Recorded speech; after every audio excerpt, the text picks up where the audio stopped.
Welcome back to the GSMC College Football Podcast, presented to you by the GSMC Podcast Network on this Thursday, May 15th. Just talked a little bit about Bill Belichick and his future in Chapel Hill. Going to talk a little bit now about the college football playoff format and the power struggle that is going on currently. But before I do that, I just want to remind everybody that this show is all about you. We love hearing your comments, questions, insights, opinions, hot takes, whatever you got. We want to hear it. We want to make this show as interactive, as exciting as possible. One easy way to do that is to use the Super Chat feature. If you're on YouTube, all you have to do is click the $ at the bottom of the chat box, type in your message there. This ensures that it gets on the air, gets read live. It's also just a great way to support our channel, support what we're trying to build here at GSMC. We couldn't do what we do without your ongoing support. We're so grateful to have you all as a part of our community here. Now, let's talk a little bit about the college football playoff format.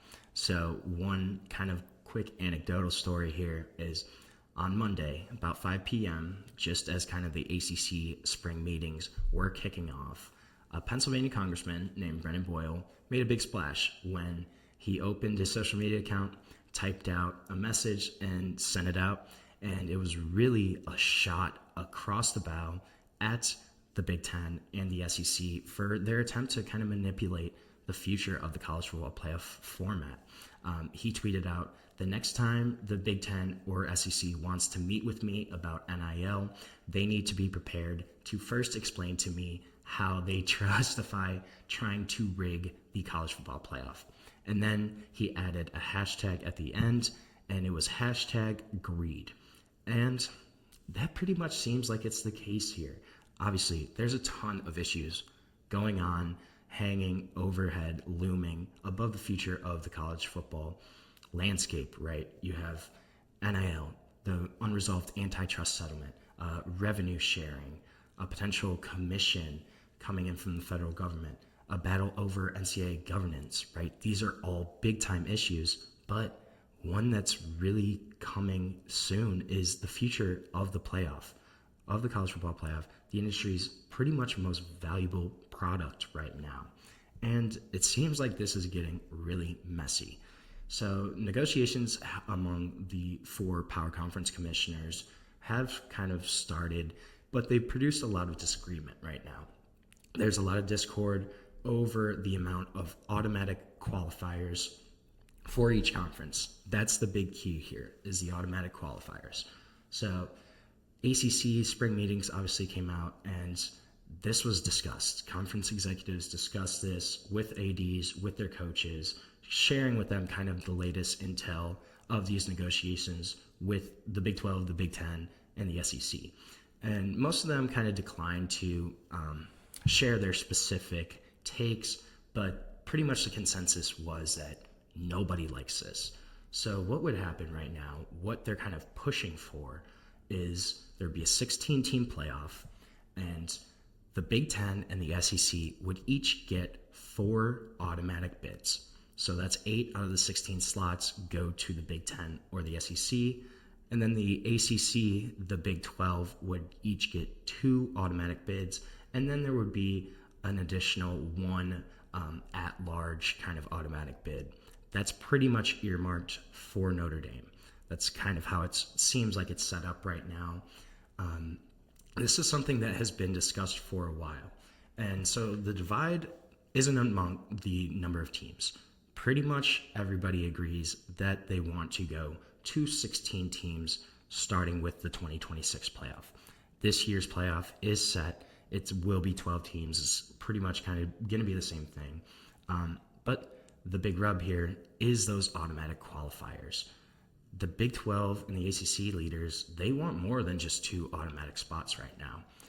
Those 2 conferences, their officials are expected to kind of propose alternate models to the Big Ten, to the SEC over the next couple weeks. But this is something where these conferences gave the Big Ten and SEC all of this power.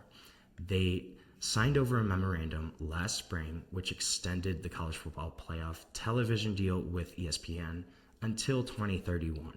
But in that memorandum, it essentially gave the Big Ten and the SEC almost all of the negotiating power for the future of the college football playoff, for the future of that formatting.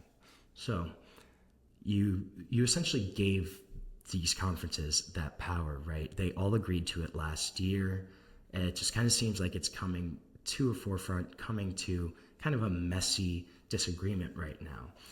So there's been several alternate models that have kind of been discussed with ACC athletic directors this week. There are a variety of different formats that would get them a third automatic qualifier spot, even if that spot is potentially conditional on like the conference's rankings, on the playoff committee's rankings.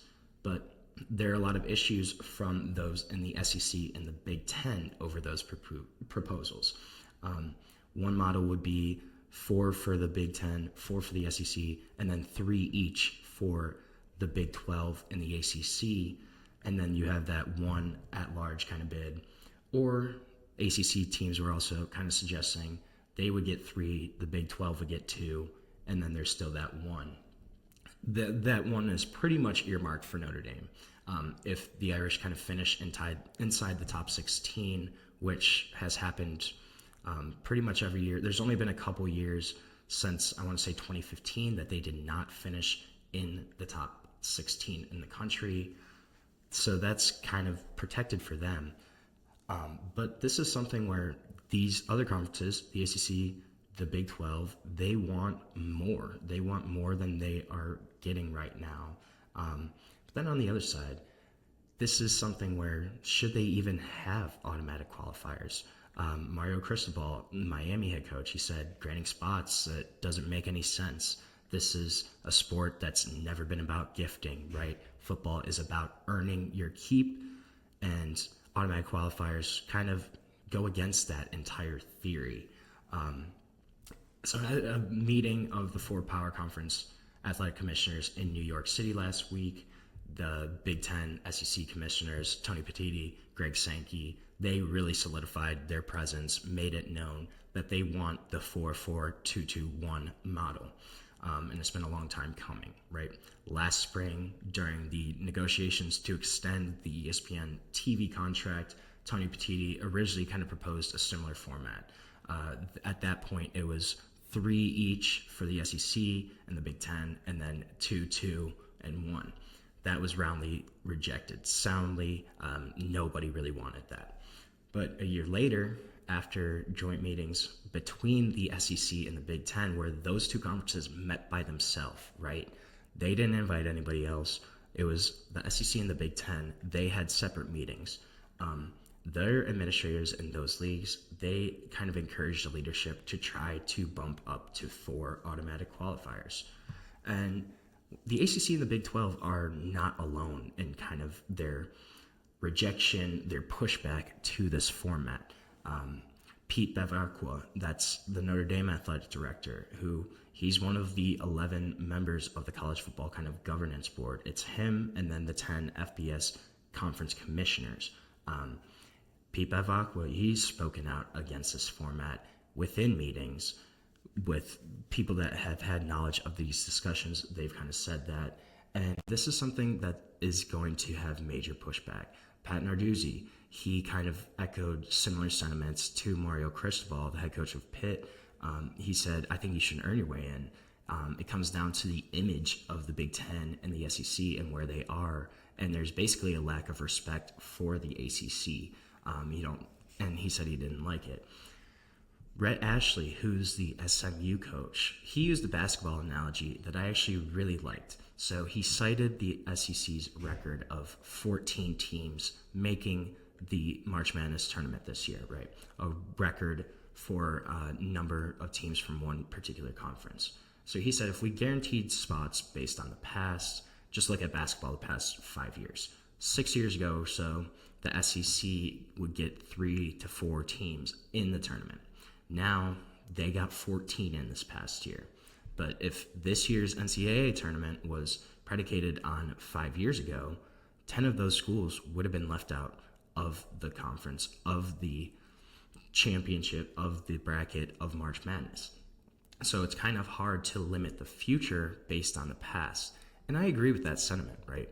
We don't know could the ACC in 5 years have 4 or 5 really great teams? Could the power balance shift again?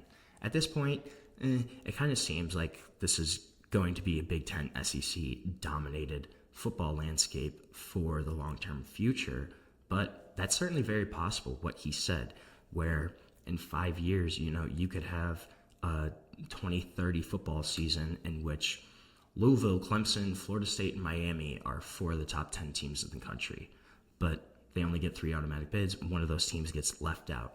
That's certainly a possibility that I could see happening.